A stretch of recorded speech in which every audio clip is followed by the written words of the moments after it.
I was asked to sing a bhajan connected to Navadvip as well, so we'll do that before we start. If on the group we can put the song Parama Karuna, then we can sing that together. So someone can please put it on the group in KK songs or something like that.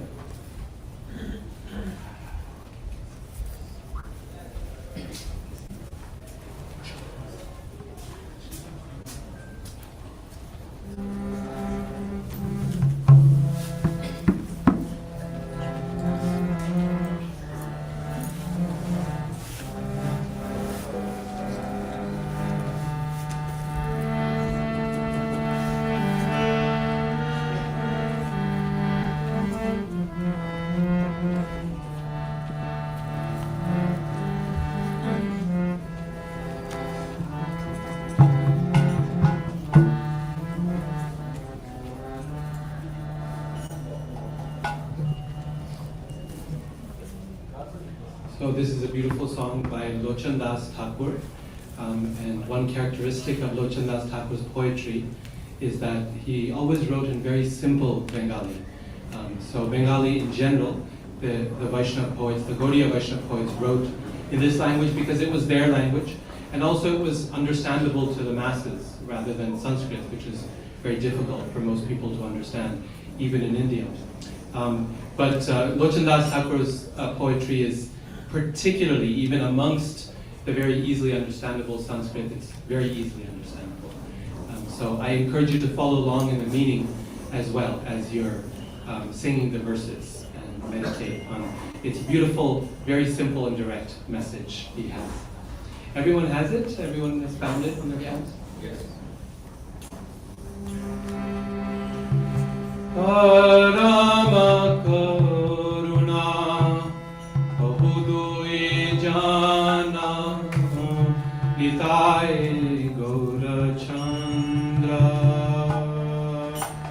Parama Karuna Bahudui Jana Nitai Gaura Chandra Parama Karuna Bahudui Jana Nitai Gaura Chandra Parama Karuna Bahudui Jana Nitai Sabota Sar Shiromani Kevala Ananda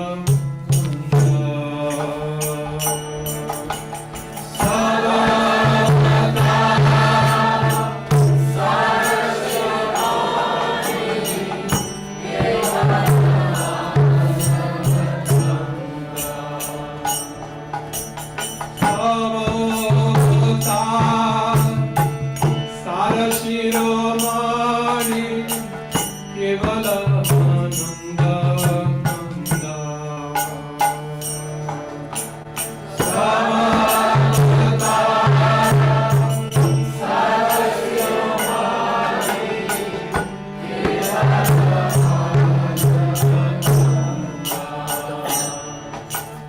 Bhajo Bhajo Bhai Chaitanya Nitai Sudhvida Vishwasa Hori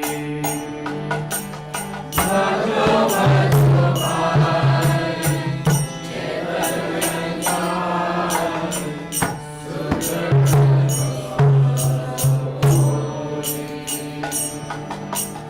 Bhajo Bhajo Bhai Chaitanya Nitai Sudhrida Vishwasa Hori Bhajo Bhajo Bhai Chaitanya Nitai Sudhrida Vishwasa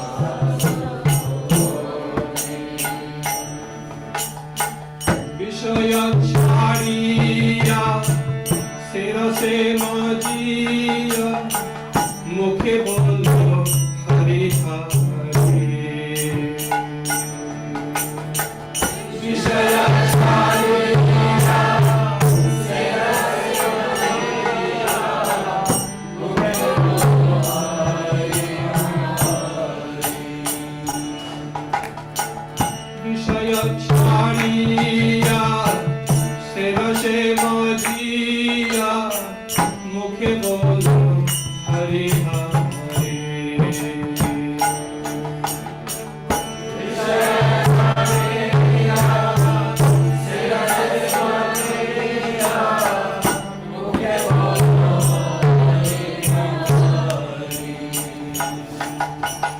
দেখো রে ভাই ত্রিভুবনে নাই এমন দয়াল দাতা।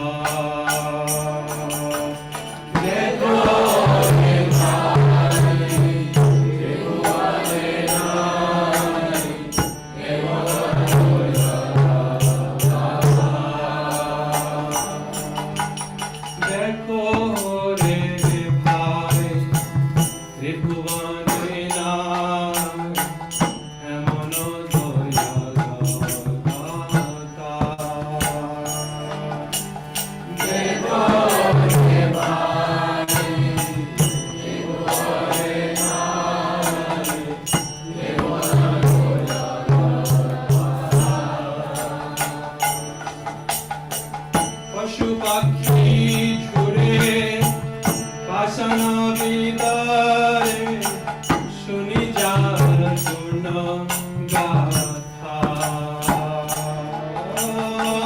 পশু পাখি ছুড়ে বাসনা বিদারে শুনি যার গুণ গাথা। পশু পাখি ছুড়ে বাসনা বিদারে শুনি যার গুণ গাথা। পশু পাখি ছুড়ে বাসনা বিদারে শুনি যার গুণ গাথা। সংসারে মাঝিয়া রহিলি পড়িয়া সে পদে নাহিল আশা। সংসারে মাঝিয়া রহিলি পড়িয়া সে পদে নাহিল আশা। সংসারে মাঝিয়া রহিলি পড়িয়া সে পদে নাহিল আশা। সংসারে মাঝিয়া রহিলি পড়িয়া সে পদে নাহিল আশা। আপন করম গুঞ্জয়ে সামানা কহো এ লোচনা দাস। আপন করম গুঞ্জয়ে সামানা কহো এ লোচনা দাস।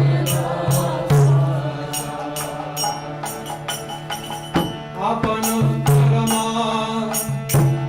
গুঞ্জয়ে সামানা কহো এ লোচনা Das.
and this is very much the mood of Navadvip.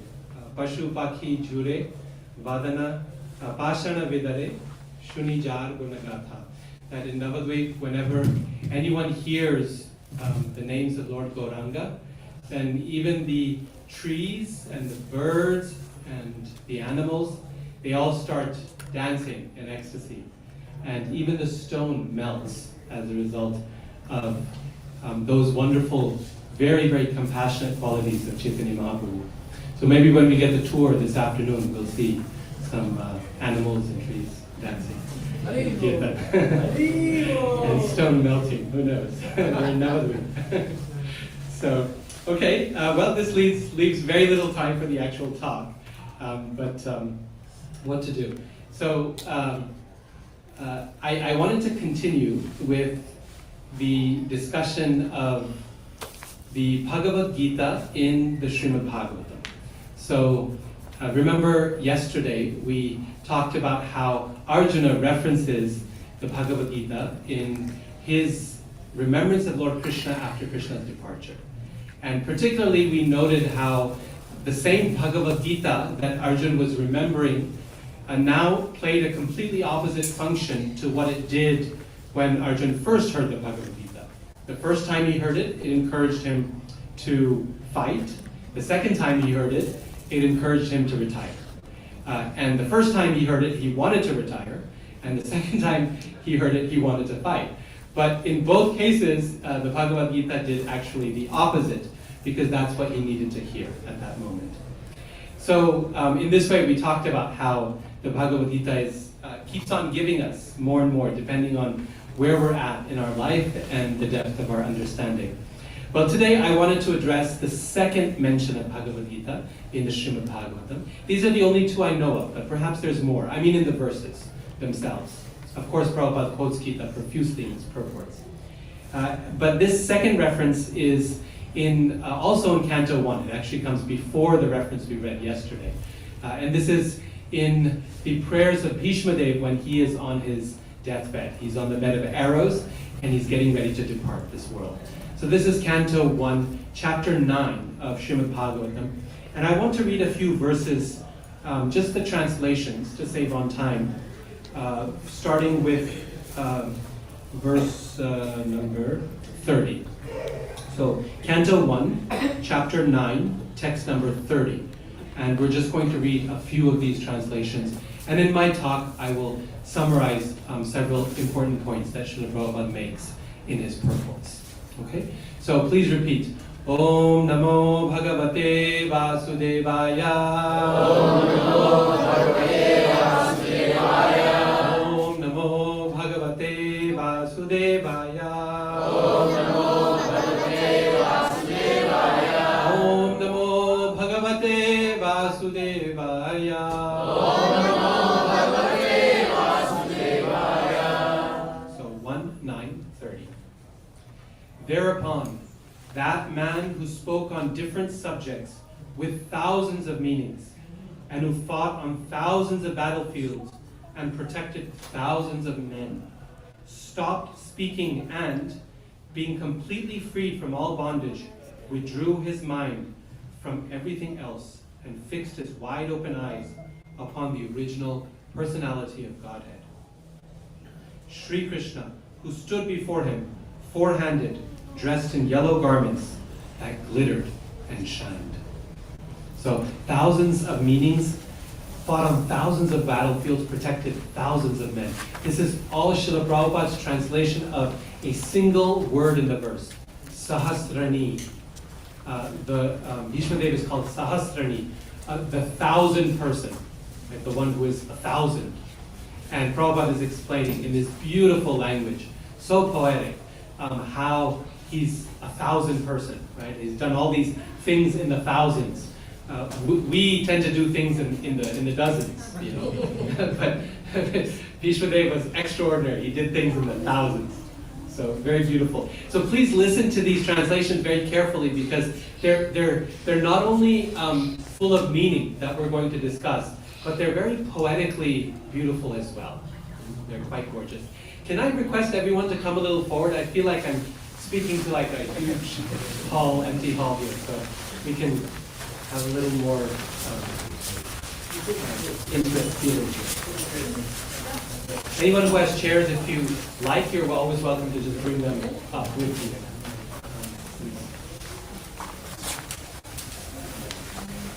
This is much nicer. Thank you. Okay. So text number 31. By pure meditation, looking at Lord Sri Krishna, he, this is Bhishma Deva, at once was freed from all material inauspiciousness and was relieved of all bodily pains caused by the arrow wounds. Remember, he's on a bed of arrows. Thus, all the external activities of his senses at once stopped, and he prayed transcendentally to the controller of all living beings while quitting his material body. So that person who spoke on 1,000 subjects with 1,000 different meanings, this is the very last thing he will say in his life. Right? So you can imagine, Bhishma Deva has the ability to die at will. No one can force him to die. So there's no dying by accident in his case. That, oh, we died and the last words that came out were, something terrible. No. He can choose exactly what he wants, when he wants to leave, and therefore the circumstances of his death, and what he wants to say, and what he wants to think about. So just imagine that. This is a Mahajan. He's fought 1,000 battles in his life. And now this is the very last thing he chooses to say. So it's going to be good. This is to Krishna, who's standing right there in front of him. Bhishma Deva said, "Let me now invest my thinking, feeling, and willing, which were so long engaged in different subjects and occupational duties, in the all-powerful Lord Krishna, Lord Sri Krishna. He is always self-satisfied, but sometimes, being the leader of the devotees, he enjoys transcendental pleasure by descending on the material world, although from him only the material world is created." 33. Sri Krishna is the intimate friend of Arjuna, Vijaya Sakhe. He has appeared on this earth in his transcendental body, which resembles the bluish color of the tamal tree. His body attracts everyone in the 3 planetary systems, upper, middle, and lower. May his glittering yellow dress and his lotus face, covered with paintings of sandalwood pulp, be the object of my attraction, and may I not desire fruit and results. On the battlefield, where Sri Krishna attended Arjuna out of friendship, the flowing hair of Lord Krishna turned ashen due to the dust raised by the hoofs of the horses. And because of his labor, beads of sweat wetted his face. All these decorations, intensified by the wounds dealt by my sharp arrows, were enjoyed by him. Let my mind thus go unto Sri Krishna. In obedience to the command of his friend, Lord Sri Krishna entered the arena of the battlefield of Kurukshetra between the soldiers of Arjuna and Duryodhana. And while there, he shortened the lifespans of the opposite party by his merciful glance. This was done simply by his looking at the enemy. Let my mind be fixed upon that Krishna. When Arjuna was seemingly polluted by ignorance upon observing the soldiers and commanders before him on the battlefield, the Lord eradicated his ignorance by delivering transcendental knowledge. May his lotus feet always remain the object of my attraction. Fulfilling my desire and sacrificing his own promise, he got down from the chariot, took up his wheel, and ran towards me hurriedly, just as a lion goes to kill an elephant. He even dropped his outer garment on the way. May he, Lord Sri Krishna, the personality of Godhead, who awards salvation, be my ultimate destination. On the battlefield, he charged me as if angry because of the wounds dealt by my sharp arrows. His shield was scattered, and his body was smeared with blood due to his wounds. And then my favorite verse here. At the moment of death, let my ultimate attraction be to Sri Krishna. I concentrate my mind upon the chariot driver of Arjun, who stood with a whip in his right hand and the bridle rope in his left, who was very careful to give protection to Arjuna's chariot by all means. Those who saw him on the battlefield of Kurukshetra attained their original forms after death. Om Jnana Timirandhasya Jnananjana Shalakaya Chakshuram Militam Yena Tasmai Shri Gurave Namaha. There's a very nice story in Chaitanya Charitamrita when Lord Chaitanya was visiting Sri Rangam Kshetra, famous holy place in South India, where he stayed for 4 months of the rainy season. He encountered one Brahmin who was studying Bhagavad Gita. He used to recite the 18 chapters of Bhagavad Gita every day. And in those, and as he read those 18 chapters, people used to laugh at him and make fun of him because he could not pronounce the verses very clearly and properly. The rhythm was not good. But as he read, he would cry. And Chaitanya Mahaprabhu saw him and he said, why are you crying like this as you read Bhagavad Gita? And he said, my dear Lord, I'm illiterate. I don't know how to read properly. And so people make fun of me. But that's not why I'm crying.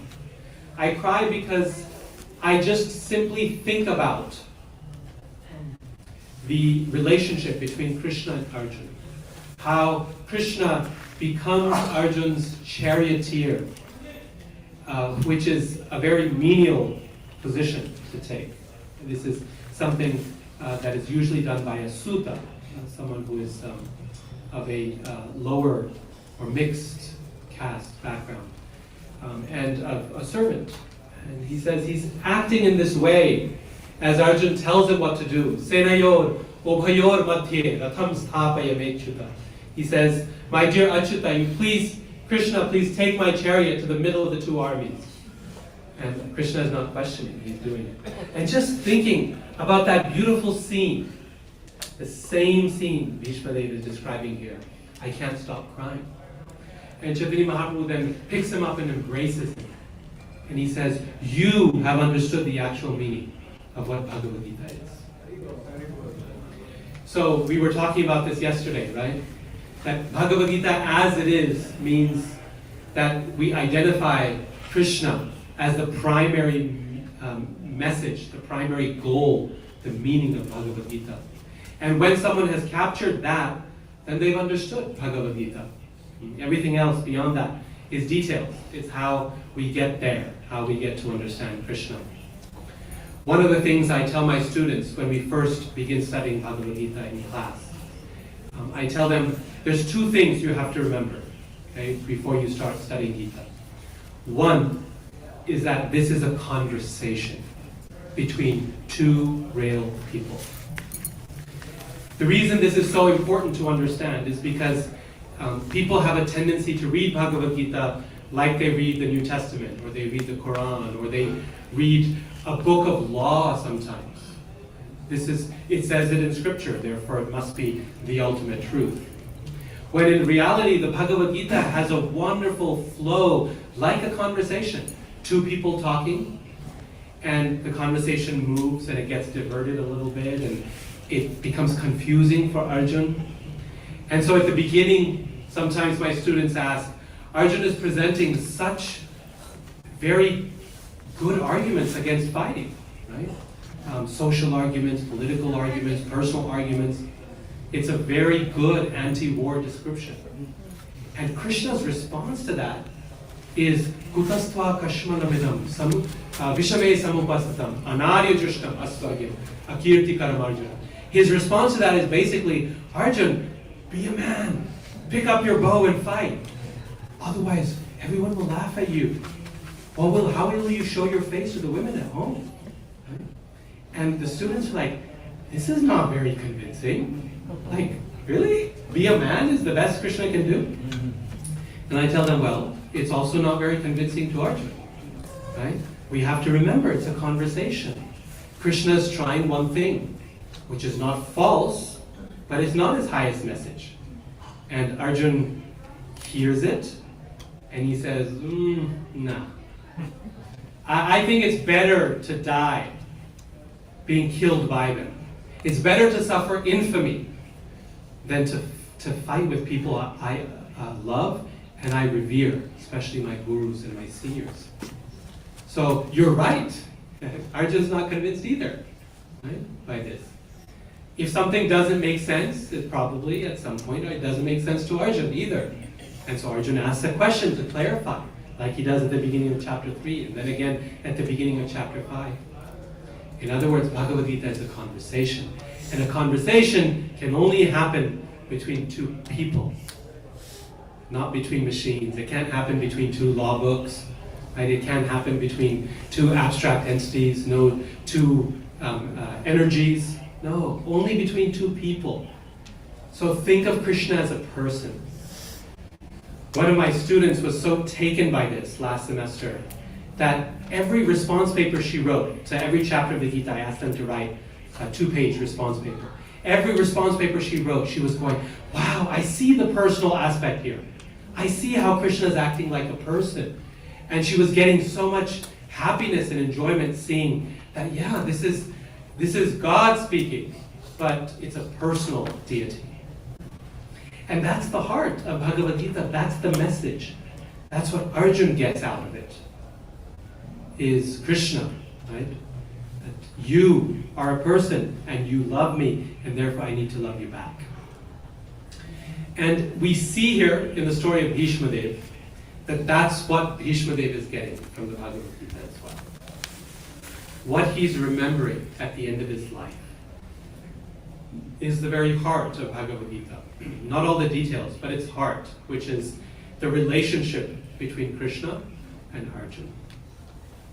The beautiful way in which he is describing that scene with all its details.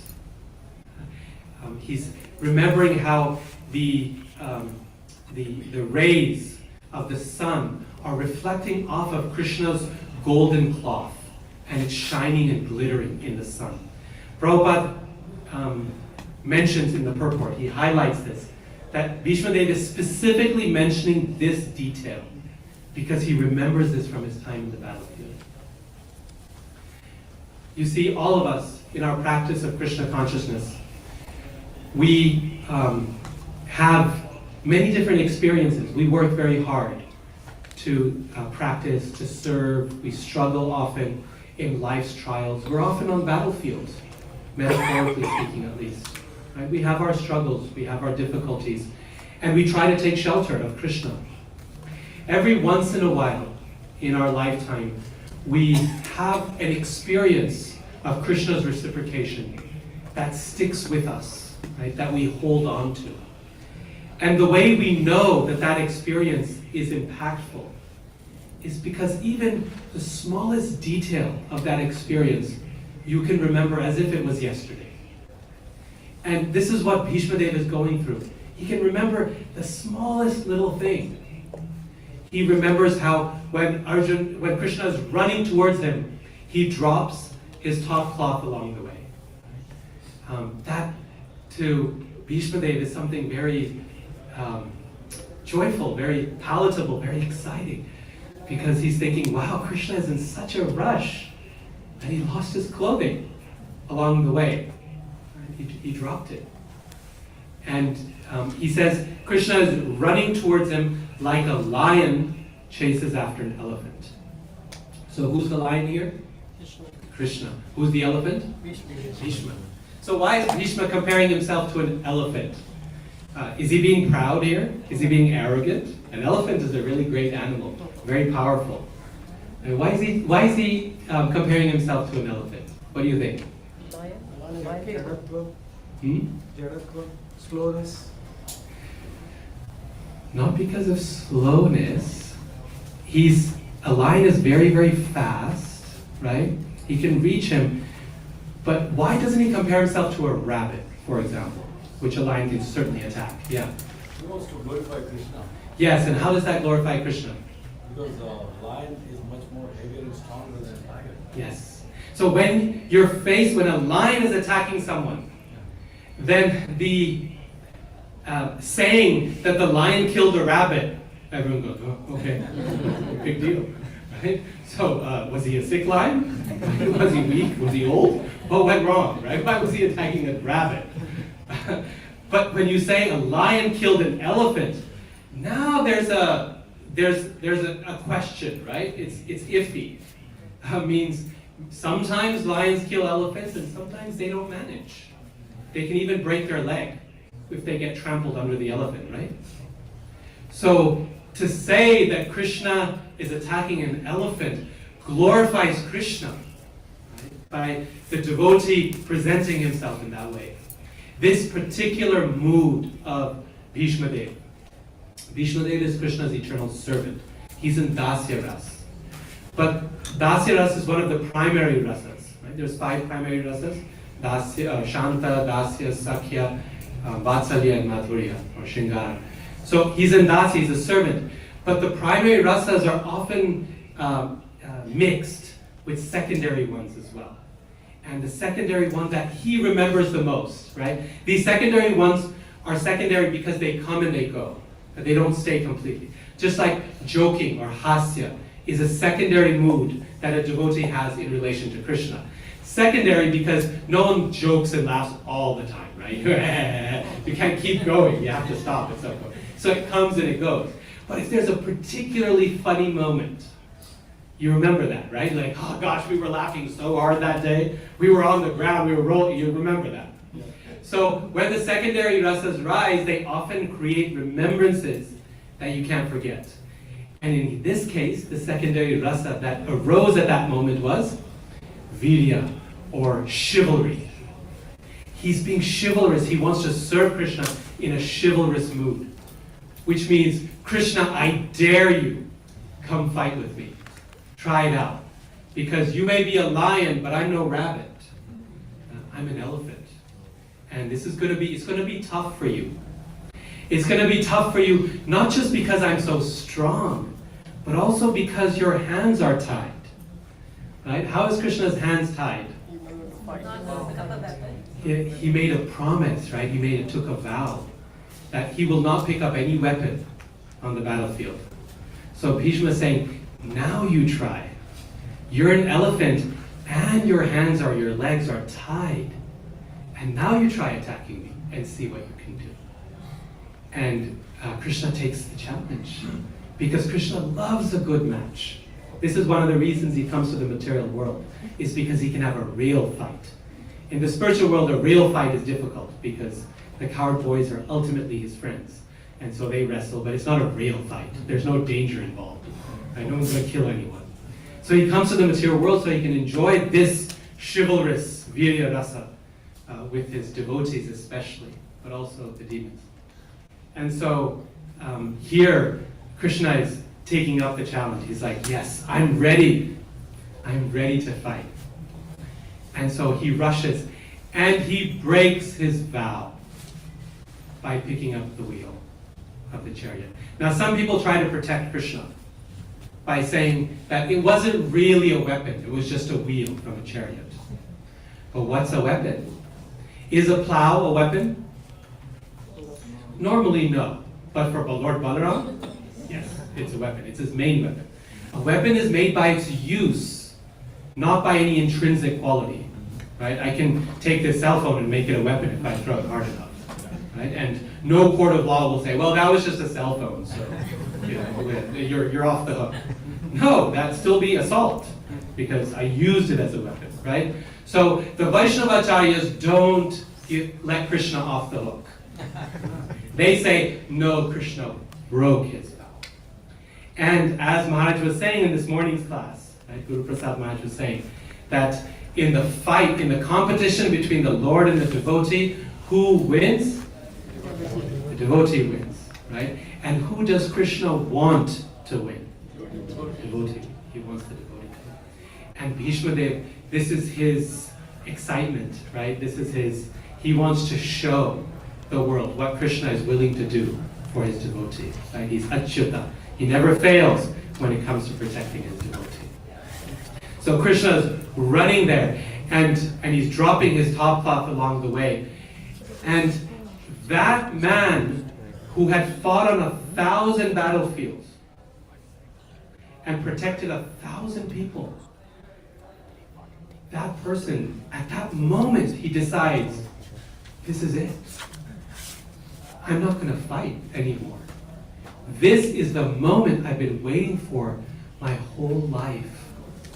Every battle I fought in this life has brought me to this point of Krishna meeting me on that battlefield. So when we meet, now I'm not going to fight anymore. And so he throws down his weapon, his bow. Right? Just like Arjun couldn't hold his bow. In this case, he's throwing down his bow. And puts his hands out. And he says, come, attack me. I did this just to watch you do this. Right? Now I have no desire to win. Right? You can kill me. I don't mind. And Prabhupada explains in the purport that Krishna ran towards Bhishma Dev as a lover runs towards his beloved. That was the passion, the love with which Krishna ran towards Bhishma Dev. Just before this, Bhishma Dev had been shooting arrows at Krishna. This is not very appropriate. You don't attack the chariot driver. You don't attack someone who has no weapons. That's against the basic rules of a Kshatriya. But Bhishma Dev didn't care. He, again, was in this chivalrous mood towards Krishna. And he wanted to fight Arjun. But what he was really after was to provoke a reaction from Krishna. That was his real intention. And so he shot these arrows at Krishna. And they hit him, and they drew blood. And Prabhupada again explains in the purport, quoting Srila Vishwanath Chakravarti Thakur, he says that the shower of arrows from Bhishma Dev on Lord Krishna was like a shower of roses from a lover to the beloved. And when they hit and pierced his body, it was like the bites that a lover gives in love to the beloved. That's what Krishna was feeling as his devotee attacked him with weapons. At this point in his life, Bhishma Dev is going back and remembering. There are so many times he's seen Krishna. There are so many opportunities he's had to serve Krishna. There's so many miraculous things he's seen Krishna do. But his mind goes back to this moment, this vision of Krishna sitting on the chariot with Arjun behind him. In his right hand, he's got a whip to use for the horses. And in his left, he's holding the bridle rope, right? This is the pose of the charioteer. This is the pose of Parthasarathi, of Krishna, the chariot driver of Arjun. And he's remembering that Krishna is covered with beads of sweat because it's hard work being a charioteer to control 4 horses, right? And his face is ashen. His beautiful complexion as a rain cloud, right? The monsoon rain cloud, that has been darkened yet further by the dust kicked up from the hooves of the horses. You see the chariot, the warrior is up above on the chariot, up here, so he can see everything above his heads. But the charioteer, the chariot driver, is down at the level of the horses. So all the dust from the battlefield is kicked up into your face from the hooves of the horses and also the other animals and soldiers and everything around you. Right? And that dust is covering Krishna's complexion, with his silken yellow cloth still glinting in the rays of the sun.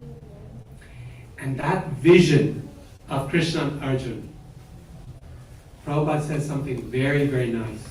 He said this vision, this beautiful vision, Krishna offered just to Bhishma Dev, not even to Arjun. Arjun could not see Krishna as Parthasarathi. Why? He's behind him, right?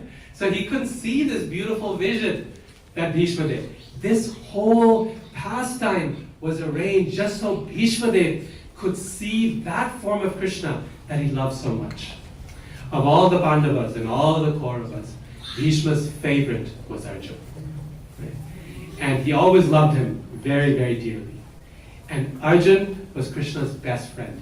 Twice, 3 times in these verses, he says, Vijaya Sakhe, Partha Sakhe. He refers again and again to Krishna as Arjuna's friend. His 2 most favorite people in the world, Krishna and his ideal devotee, his friend, Nara and Narayan. This is the vision that he wanted to see. And Krishna presented that vision just for Bhishma Dev. Now think about this. Bhishma Dev is there on the battlefield. He's fighting. He's being attacked by Arjuna. And as he's being attacked, eventually those arrows go through his body. Every limb of his body, so that it creates a bed of arrows. And anyone looking at that might think, what is this?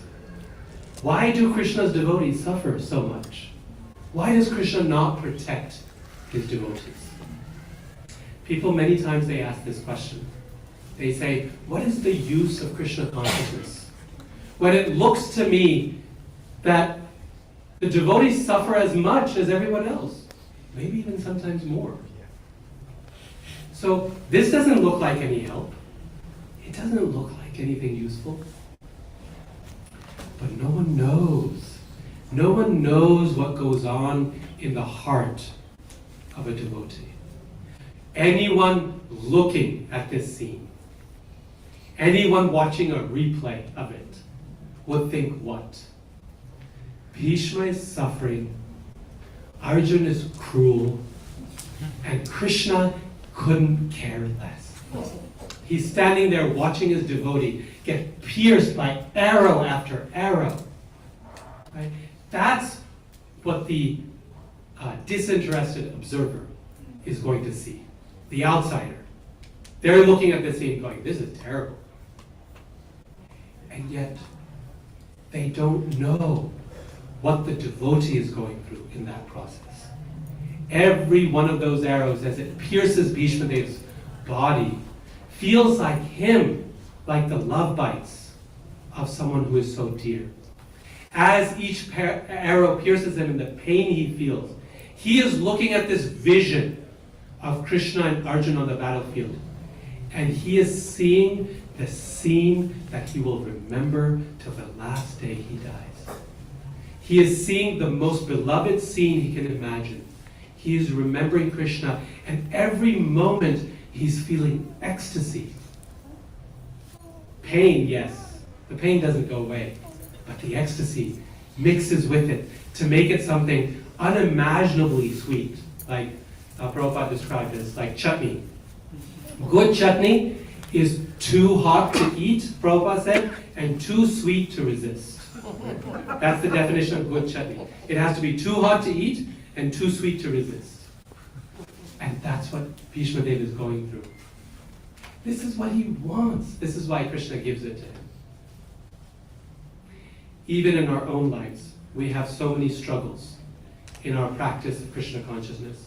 We have struggles just as a result of the fact that we live in this material world.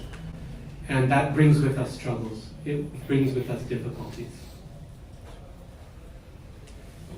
But the question really is how we receive them, right? From where are they coming? The most basic human response in those struggles is we blame. When we suffer some difficulty, we look to see who I can blame for that suffering. It's because of you that happened. Or it's you who did it. Or it's God who did it. We blame him. So that's you could say, I won't call it a bad response. I would just say it's a normal response. That's what the average person does. As soon as you suffer something, you look for the cause of that suffering.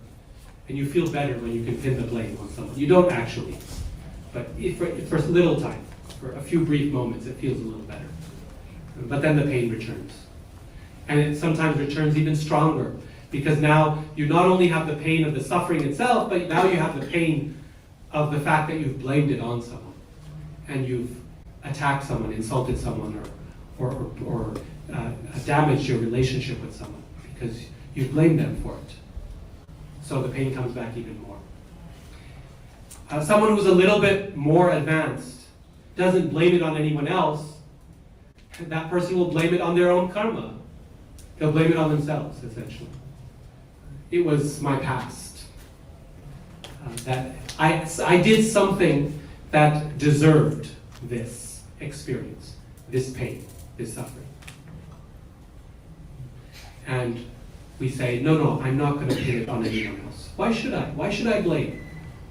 That person is advanced, who can say, no, this is the results of my own past actions. But Bhishma Dev shows us a new standard that's even higher. Is Bhishma Dev considering this bed of arrows? Is he blaming Arjun for it? No question of it. Right? Is he considering it the result of his own past bad karma? No. This is the best moment of his life. So it's not his bad karma. What is he seeing it as?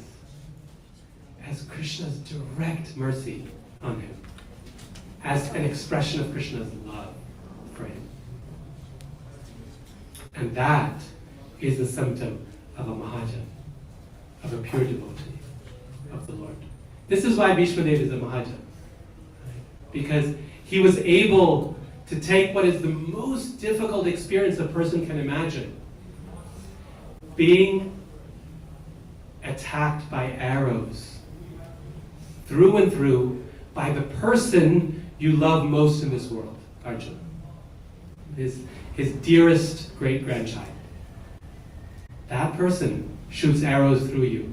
And Bhishma Dev, instead of blaming him, instead of seeing it as his karma, sees it directly as Krishna's embrace towards him.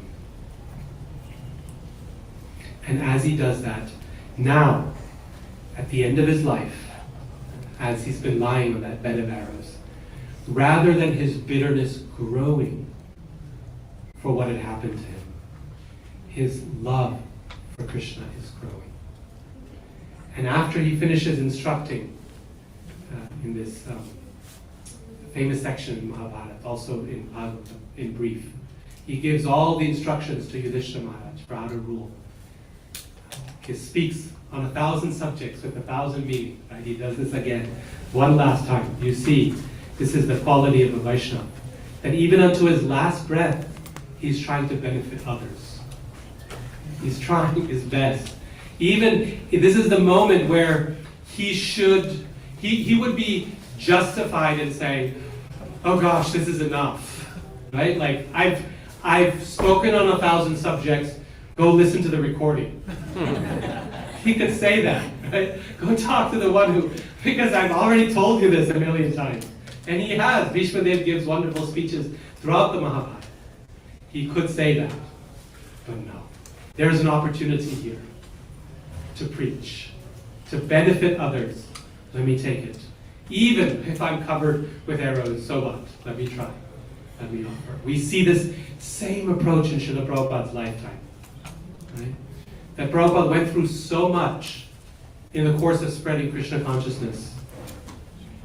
All the struggles he went through in Delhi, right? Being gored by a bull, getting a heat stroke, printing Back to Godhead magazine with not a penny, going door to door to tea stalls and being laughed at and rejected. Is a beggar here coming to sell a few pieces of paper. No one taking it seriously, trying to found a league of devotees, getting rejected, failing in that, going to someone finally to beg a ticket on a steamship, crossing the ocean, suffering a couple heart attacks on the way, coming to New York City or Boston, not knowing whether to turn left or right. getting robbed in his first year, suffering through a horrible New York winter. Each one of these is an arrow. Each one of these is an arrow. But through that process, all that happened to Srila Prabhupada was his conviction grew stronger in the power of the Bhagavad Gita to change people's lives.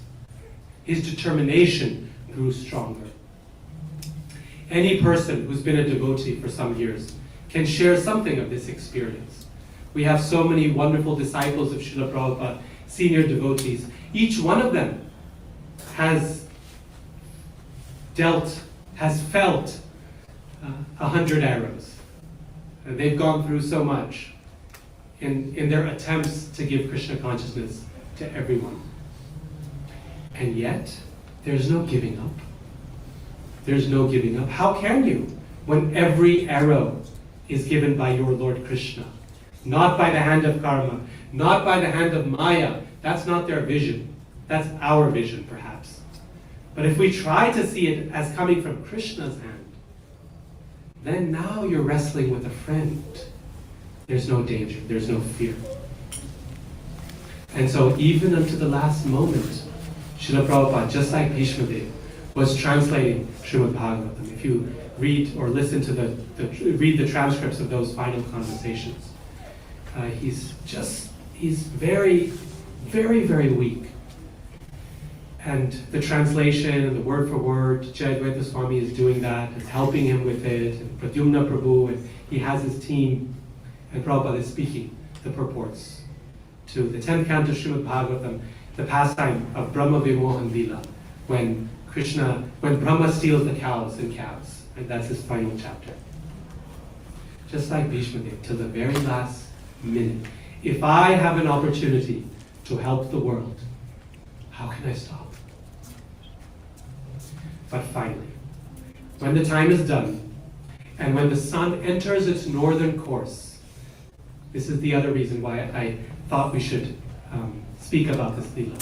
Not only is it a description of Bhagavad Gita, which is the theme of this weekend, but also this is the time when the sun enters its northern course. The winter solstice, according to the Western calendar, happened December 21st this year, right? 9:50 some p.m. The sun entered its northern course. In traditional Vedic understanding, this is in Makar Sankranti, January, 15th? 14th. This is the time when Bhishma Dev, the time arrived, right? This moment. Bhagavad Gita had been spoken 18 days later, and they all came to see Bhishma Dev. And after remembering Bhagavad Gita, after remembering Krishna and Arjuna, and after giving the last instructions he could with his very last breaths, and saying the final prayers, remembering that picture of Krishna that he wanted to remember, Bhishma Dev finally says, okay, enough is enough. I've done enough in my life. Now my attention has to be 100% focused on Krishna. So in the course of our own lives, we will encounter so many things, so many arrows that will be dealt to us. In the moment, as those arrows come to us, it is very difficult at that moment to think of them as blessings. Because we are not at that level.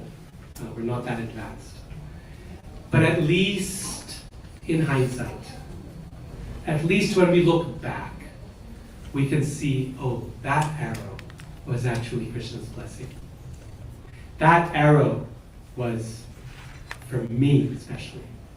Why? Because of that arrow, I saw something of Krishna. I had his darshan in a way that no one else could. And so we don't know. The world doesn't know what we are experiencing in relation to Krishna in that moment. The Lord gives us a darshan. He reciprocates with us. He engages with us. And as we go through our life, we collect little pieces of that, a library of those experiences. We put them together. And that becomes Krishna's pastimes in our own life. that we can treasure, that we should hold on to. Because one day, like Bhishma Dev, we may need to remember them. We may want to remember them.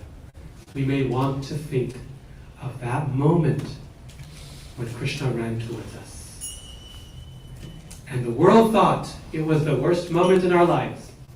And yet we saw Krishna in that moment. And if we hold on to that darshan, and we have a series of them, and at the last moment of our life, we too can pray to Krishna and say, my dear Lord, I have fought 1,000 battles for you.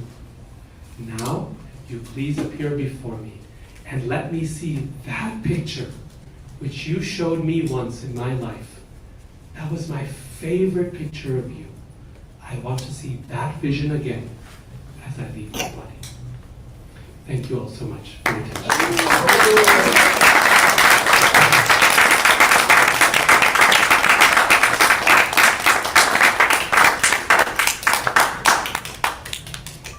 So we're 15 minutes over time, and once again, I apologize for that.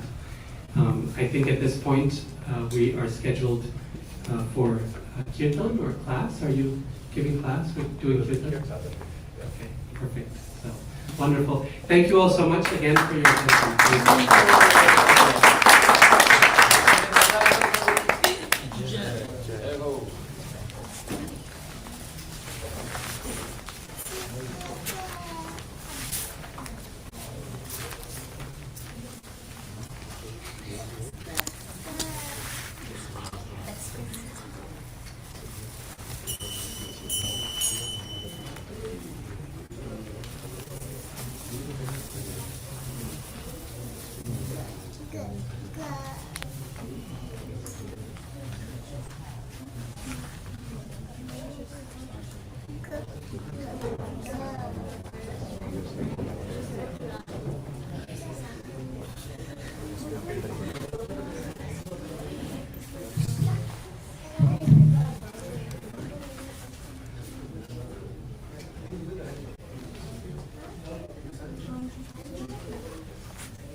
Hare Krishna. Hare Krishna.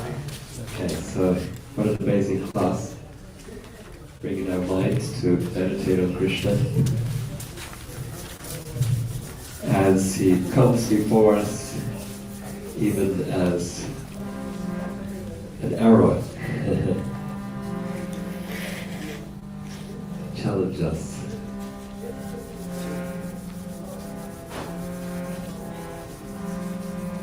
And that becoming the most memorable moment in our lives.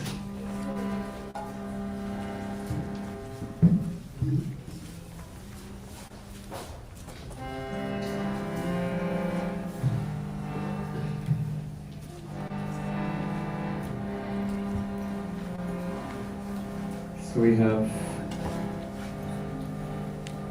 40 minutes to chant together.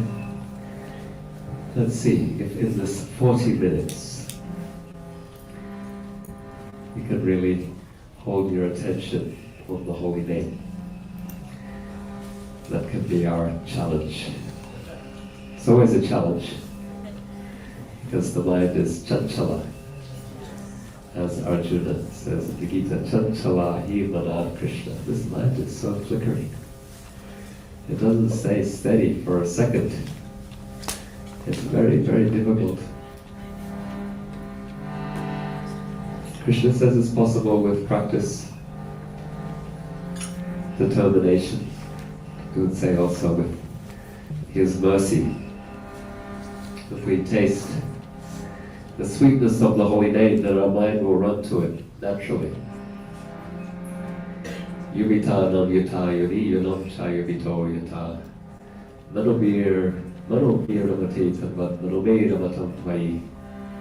Just as young boys are attracted to young girls are attracted to young boys, in the same way, Krishna, let my mind be naturally drawn, attracted to you.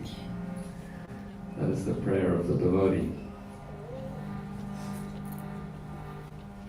So even if we don't have the taste for chanting, as Chaitanya Mahaprabhu says in his Shikshastika, although you're here, Krishna, in your name, and I know you're here, and there's no rules for chanting,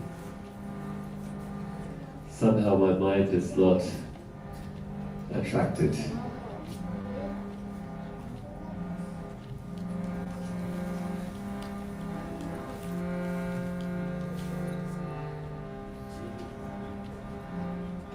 So that is our disease condition, Rupa Goswami.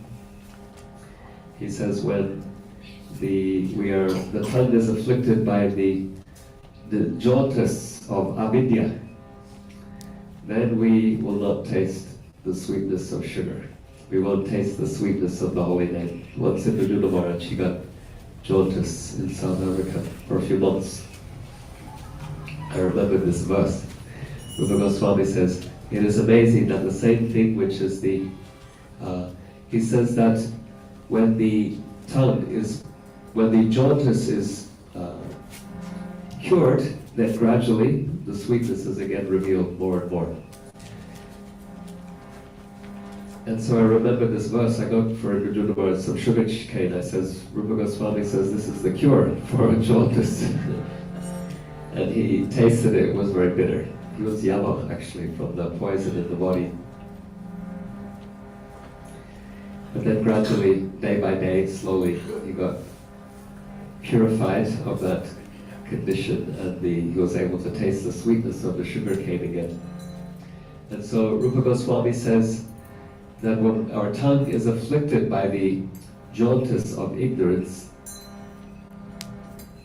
by daily chanting the holy name, with attention, with determination, then the disease will be cured to the root, mulahanti, not a surface level curing symptoms like when you take a Panadol for your headache, but an actual cure of the deeper level condition.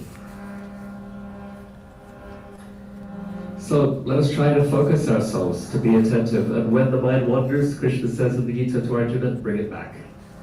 Not if it wanders, it will wander, but the practice is that we notice at some point, where has my mind gone now?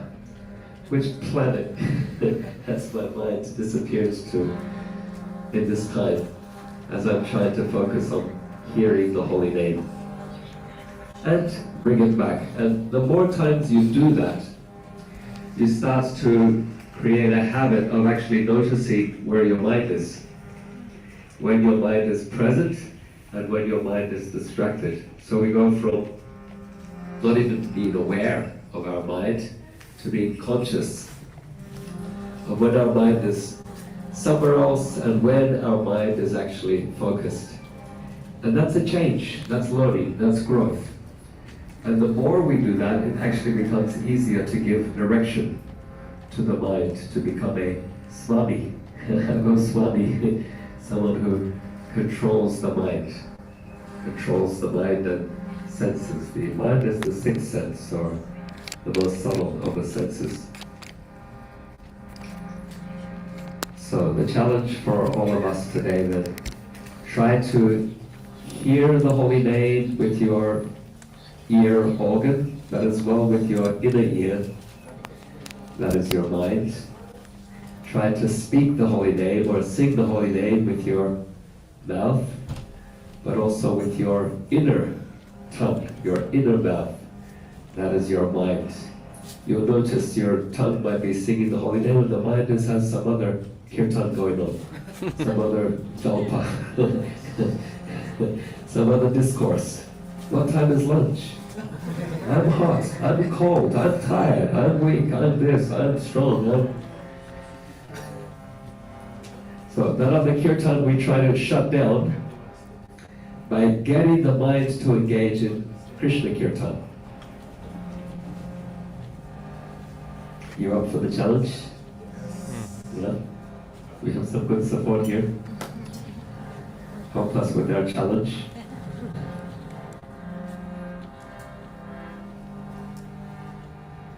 Yes, we have more support.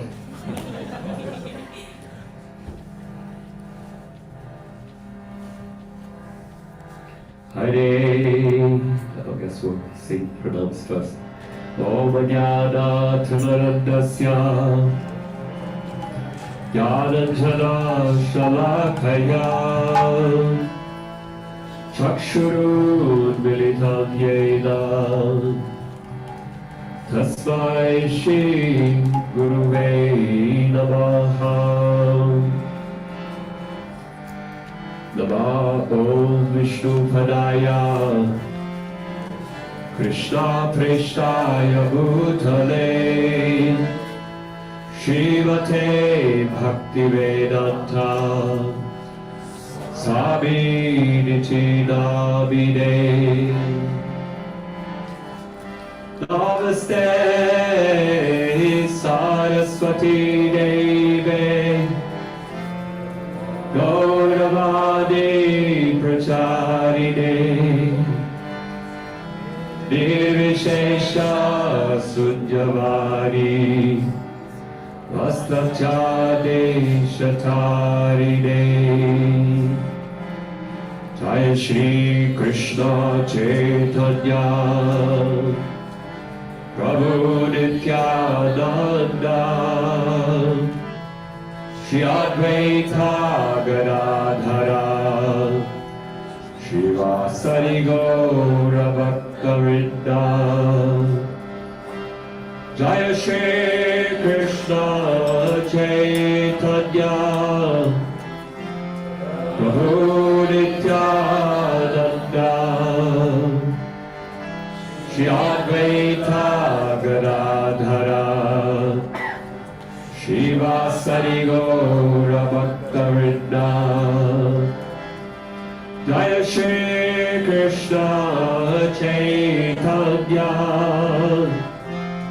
Prabhu Nityananda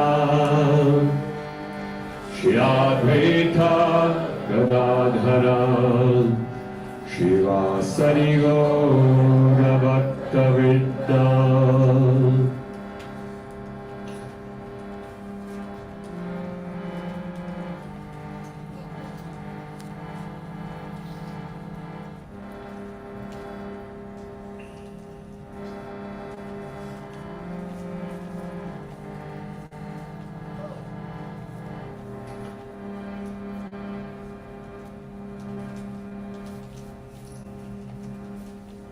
Hare Krishna, Hare Krishna, Krishna Krishna, Hare Hare, Hare Rama, Hare Rama, Rama Rama, Hare Hare, Hare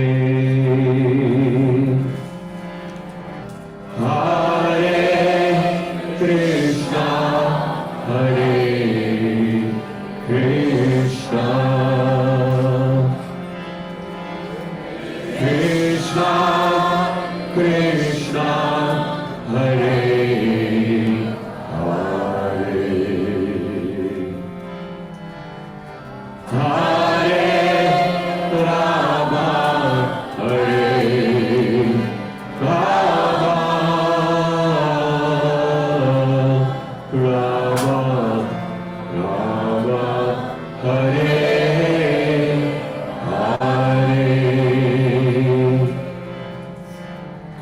Hare Krishna, Hare Krishna, Krishna Krishna, Hare Hare, Hare Rama, Hare Rama,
Krishna Krishna Hare Hare Hare Rama Hare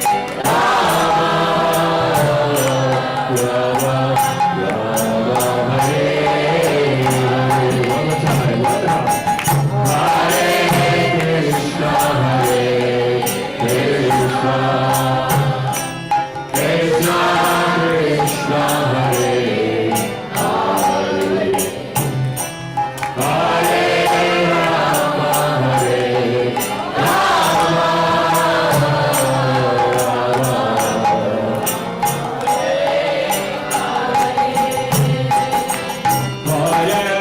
Krishna Hare Krishna Krishna Krishna Hare Hare Hare Rama Hare Rama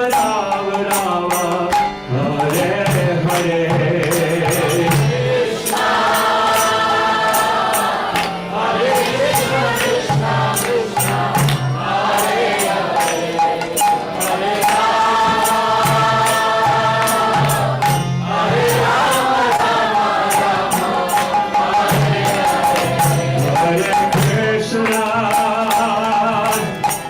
Hare Krishna Krishna Krishna Hare Hare Hare Rama Hare Rama Rama Rama Hare Hare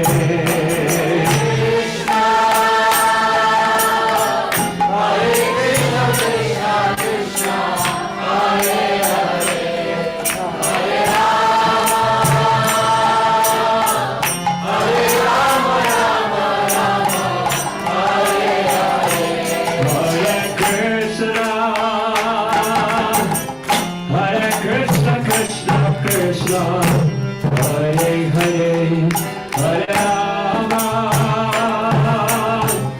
Hare Rama Rama Rama Hare Hare Krishna Hare Hare Hare Rama Hare Rama Rama Rama Hare Hare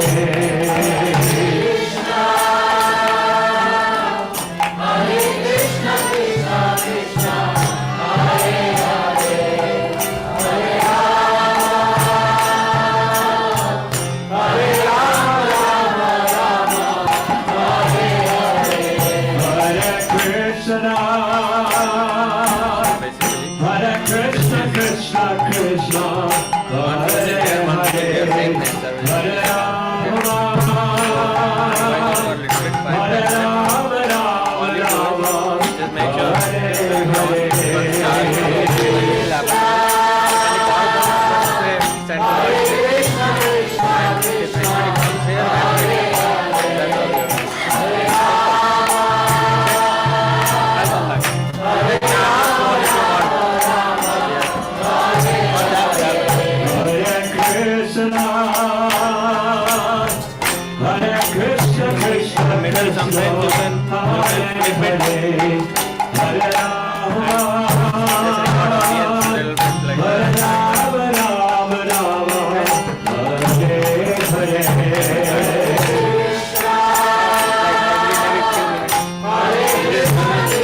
Lot of channels like 100,000 original ones right now, like you can put my look. 51 Kirtan like this.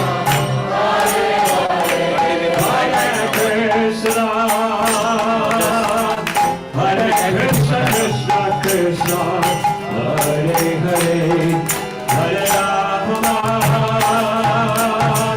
Hare Rama Rama Rama Hare Hare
Hare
Hare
Kirtan. Jai. Dham ki Jai. Jai. Jai.